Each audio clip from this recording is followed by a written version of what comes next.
Alright, you may have finally realized it's time to change your water in your inflatable hot tub. This is what I did. First, turn the power off. Second, hook up your garden hose for an exit if you're like me and you're inside your house. I'm in my garage. Lead the hose out of the garage. Now, when you pop the plug, it's been closed for a long time. It's not going to want to stay closed.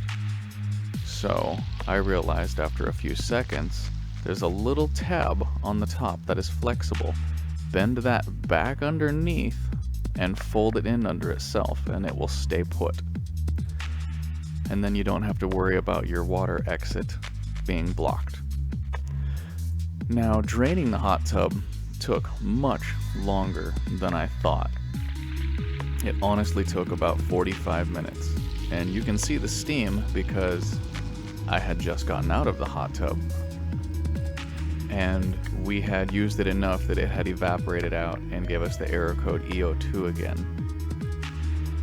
Also, after fully draining the hot tub, the sides were very soft. It was not very inflated anymore because, well, over time things leak slowly.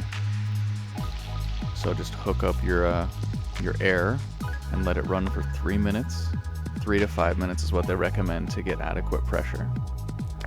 Then I took the hot tub outside and I got it all wet on the inside first to kind of loosen up any gunk, because you'll build up a little film over time and it'll get a little slippery, gross feeling if you're not cleaning it constantly. Then I threw in a little dish soap and I used a car wash scrubber, and I went to town. I went in every nook and cranny, every little bend and crack. I was scrubbing hardcore. I didn't want to miss anything, because how often do I have a chance to really get a good deep clean?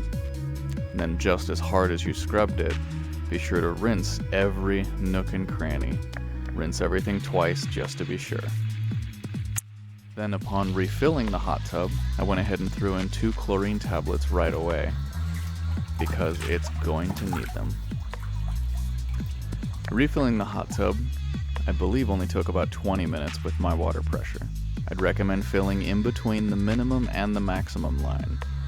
Our first time around, we filled all the way to the maximum line, and then we turned on the air bubbles, and it started to overflow outside.